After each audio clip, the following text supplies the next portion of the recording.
Ribbit, one of the most interesting characters who will appear in the 8th episode. I decided to gather all the information we know about her, her friends, and why she abstracted. Let's start with the basics. Last time I said that there were 3 eras in the circus. Each era began when a new clown arrived at the circus. There were only 3 of them: Frowny, Kaufmo, and Pomni. Each of them helped the circus in a different way. Last time I talked about the first era, when the clown Frowny was there, his friends Kinger and Queenie, as well as Scratch. Everything ended in tragedy there, and Kinger is the only one left from the first era, even though he went crazy. Today, I want to talk more about the Kaufmo era. It was during his time that all the characters familiar to us appeared. A strong friendship emerged, and just like the first time, it all ended badly. Kaufmo appeared as one of the first after the abstraction of the first clown. Then Ribbit and Jax came along. This trio gradually began to get closer. They didn't pay attention to Kinger. He was alone after all the events, and our characters didn't touch him. Their trio became truly very friendly and close-knit. The gradual arrival of Ragatha, Zubul, and other familiar characters wasn't important to them anymore. They joked about the others, and it seemed to them that they were the most important and main ones here. Character-wise, Ribbit was similar to Jax. We know that Jax likes this type of girl from episode 5, when he really liked evil Pomni, so I think Ribbit was similar to her, but that doesn't mean she was bad. Rather, she loved to play pranks, and our trio of legendary characters undoubtedly succeeded in this. It is unclear how long this went on, but one day in the second era, one of the most important events happened.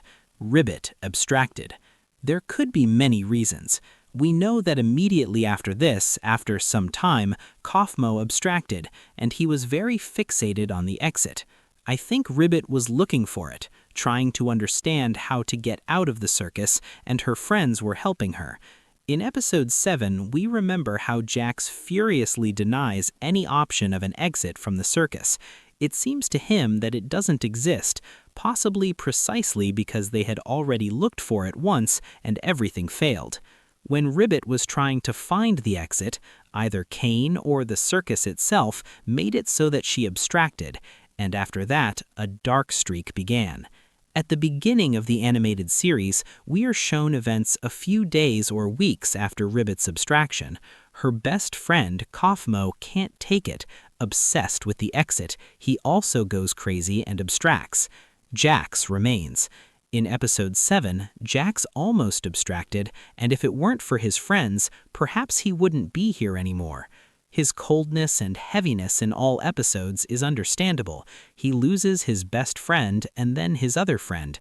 He doesn't know how to react and runs away the moment he finds out that Kaufmo has also disappeared. Jax went through the exact same thing as Kinger. Both withdrew into themselves and are gradually going crazy.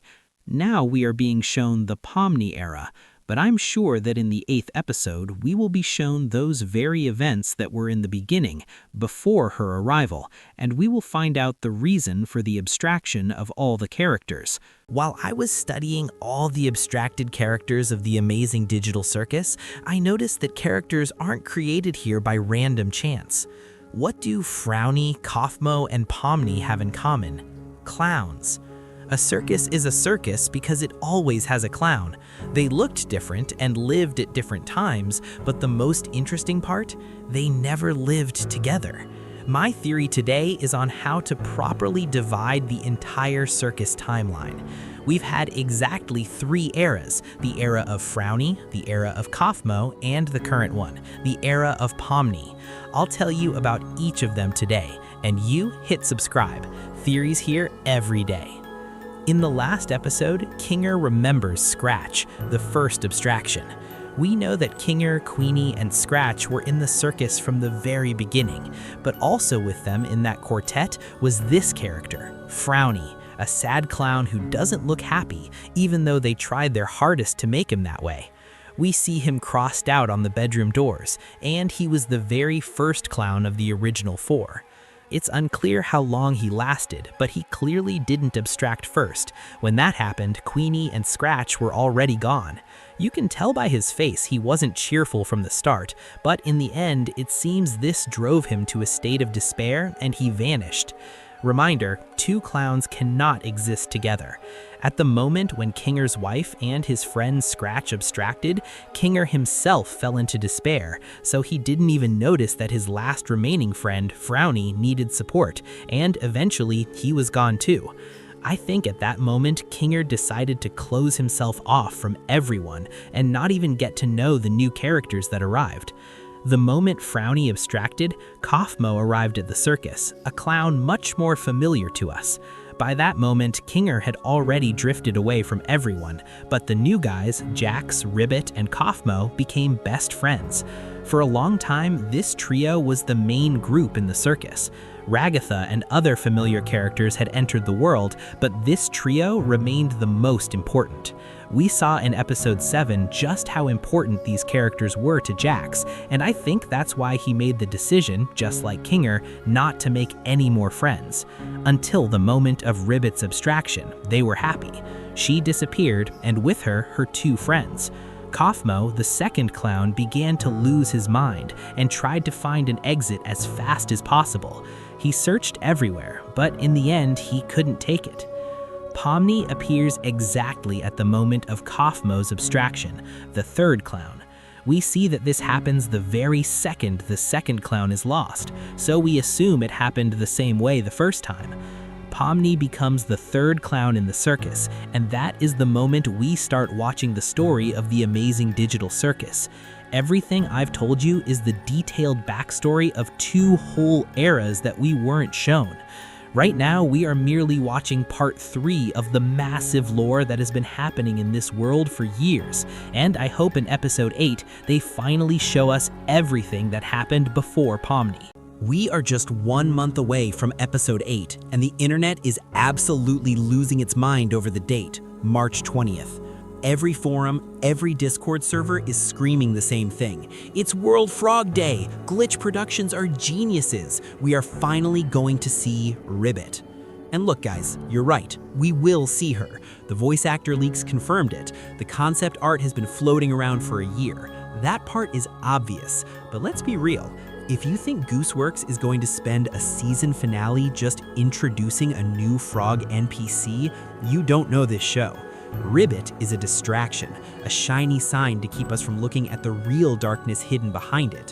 While everyone is staring at the calendar, you are missing the real bombshell dropped in the final seconds of episode 7, a detail that is going to blow the circus lore wide open. Think back to the finale of the beach episode. Chaos everywhere, Pomni is depressed, but something crucial happens in the background. Kinger, our insane chess king, in the middle of his rambling, suddenly says a name clearly. Not Kaufmo, not Queenie, he says Scratch. At that exact moment, the camera pans over the doors of the old rooms, and if you pause and crank up the brightness, you see that portrait, a yellow, happy dog with floppy ears, a typical cartoon good boy, but his face is aggressively crossed out with a red X. It looks angry, like someone tried to erase his very existence. That is Scratch, and my theory for episode 8 is terrifying. Frog Day will be the day we witness the scattering of this dog. So what are we actually going to see? I'm convinced the episode won't start like normal. No theme song, the screen will glitch, maybe a VHS filter kicks in, and we will be transported back in time. Imagine the circus, but clean. No glitches, no eyeballs everywhere. Kane hasn't gone crazy from boredom yet. We will see the original crew. A young Kinger, calm, rational, maybe even the leader of the group. His wife, Queenie, is still alive and holding his hand. Ribbit is there too, a cheerful frog cracking jokes, and the heart of the group, Scratch. We will see their daily life, how they first tried to find an exit, how they made plans, how they actually hoped. It's going to be the brightest, kindest moment of the series, which will make the ending hurt so much more. We'll see why Kinger and Queenie were so attached to this dog. Maybe Scratch was the one protecting Kinger from Kane's madness. And then it happens. The reason Kinger remembers Scratch's name after years of insanity. The theory is that Scratch was patient zero, the very first one to abstract. Picture the scene. They are just talking, laughing, and suddenly Scratch freezes. His texture starts to melt. He looks at his paws and they are turning into digital static. The scariest part? Back then, nobody knew what abstraction was. Now, Pomni knows. Don't touch him. Run away. But back then, Kinger and Queenie probably ran towards their friend to help him. We will see Kane's panic, an AI that doesn't understand the concept of death. He scrambles, trying to fix Scratch, but he only makes it worse. And in that moment, Scratch loses his mind. We will see the transformation of a good dog into that black, multi-eyed monster, and that monster attacks his own friends. This explains all of Kinger's behavior. Why does he build a pillow fort? Because on that first day, there was nowhere to hide. Why does he jump at every noise? Because he saw his best friend turn into a monster in seconds. Most likely, episode 8 will show us Kane panic-coding the cellar and throwing Scratch down there. Not because Kane is evil, but because he was scared and didn't know what to do with a broken toy. And that red X on the door, it's not just a mark. It's Kane trying to forget his first failure. He crossed Scratch out to pretend everything was still perfect.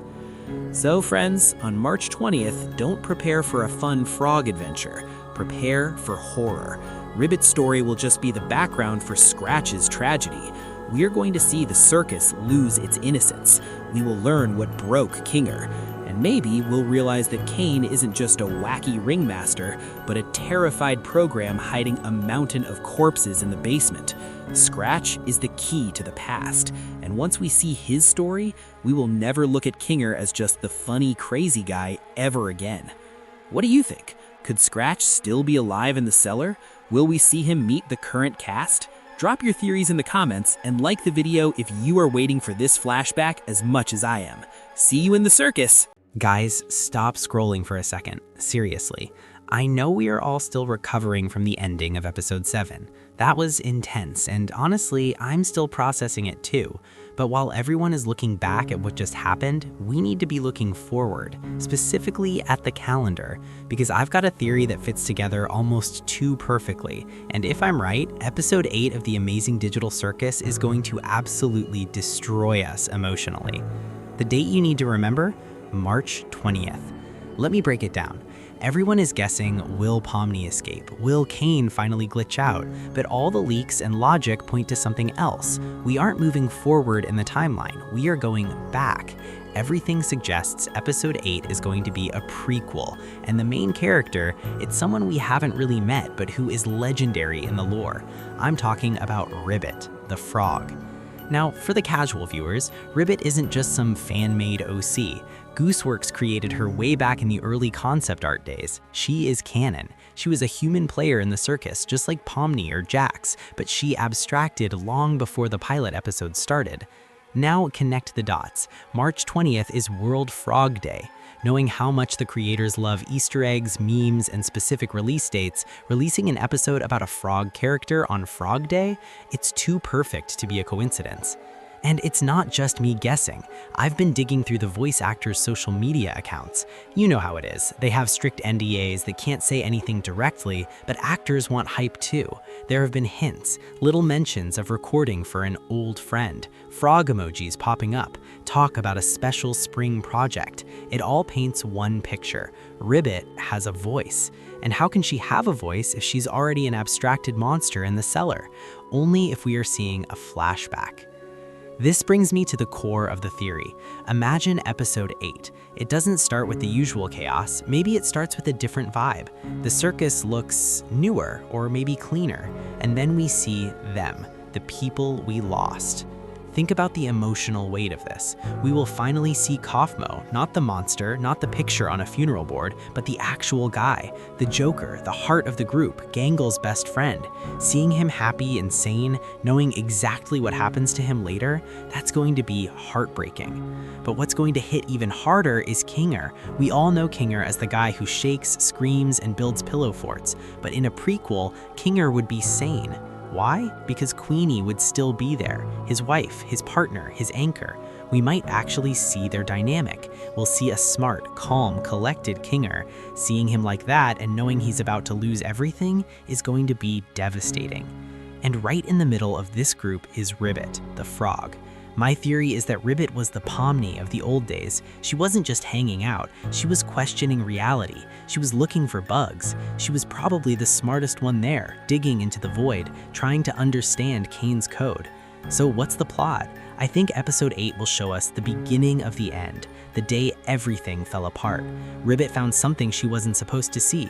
Maybe she found a glitch, maybe she found the exit, but it was a trap. And her abstraction, it wasn't quiet. It was a tragedy that the whole cast witnessed. Picture this, Ribbit starts glitching out, Kaufmo tries to save her but fails, and that failure plants the seed of his own depression. Queenie tries to intervene, and maybe that's when she gets taken out too, which is what finally breaks Kinger's mind. Ribbit's story is likely the origin story for everyone else's trauma. This would explain why Kane is so paranoid now, why he immediately blocks any talk of the exit, why he distracts them with silly adventures constantly, because the last time someone like Ribbit got too close to the truth, it was a disaster. So on March 20th, we aren't just waiting for a cartoon, we are waiting for a tragedy. We are going to see the rise and fall of the circus's golden age. We might even find out why Kinger is obsessed with insects. Maybe it's a memory of the frog. Get ready, guys. Go rewatch the old episodes, look at the crossed out doors in the hallway. The clues are there. I'll be refreshing Gooseworks' Twitter all day on March 20th. What do you guys think? Do you think Kinger would still be sane if Ribbit hadn't abstracted? And do you think she actually found the exit? Let me know in the comments. I really want to hear your theories.